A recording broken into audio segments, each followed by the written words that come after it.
Good evening, friends. This is Santa Claus on November 13, 2025, bringing you today's news with a heavy heart, but also with hope that we might find wisdom and compassion in these challenging times. The longest government shutdown in American history has finally come to an end after 43 long days. President Trump signed a spending package yesterday that reopens our government offices and ensures that federal workers who faced layoffs during this difficult time will be reinstated. My heart goes out to all those families who endured financial uncertainty through the holiday season.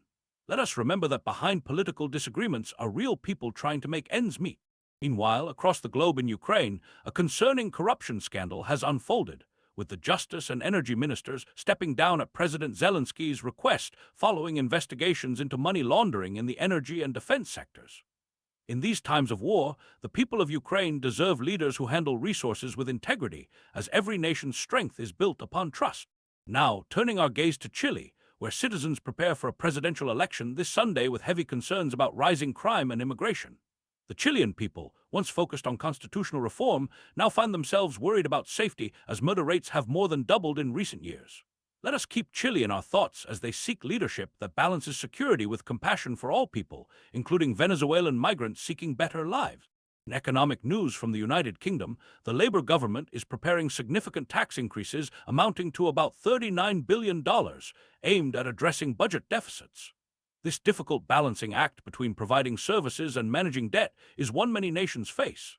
We must remember that behind economic policies are real families making difficult choices at kitchen table.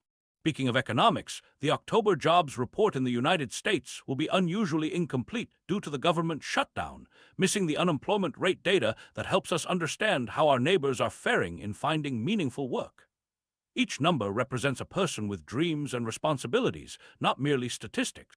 In Bangladesh, we see concerning disruptions as protests unfold regarding the trial of former Prime Minister Sheikh Hasina. May peace prevail as this nation navigates its political future, with justice and mercy walking hand in hand. The European Union, meanwhile, is moving to introduce customs duties on low-value parcels entering their borders, particularly affecting Chinese e-commerce retailers like Shein and Temu. These complex trade relationships remind us how interconnected our global family has become, with decisions made in Brussels affecting workers and consumers around the world. In Iraq, Prime Minister Mohammed Shia al-Sudani's coalition has claimed victory in parliamentary elections, with a reported turnout of 56%. The Iraqi people have made their voices heard, seeking stability and progress after many years of hardship. Finally, the ongoing conflict in Gaza continues to have profound consequences. U.S. weapons sales to Israel have surged to over $32 billion since October 2023. Behind these staggering numbers lies immense human suffering, with tens of thousands of lives lost, including many innocent children.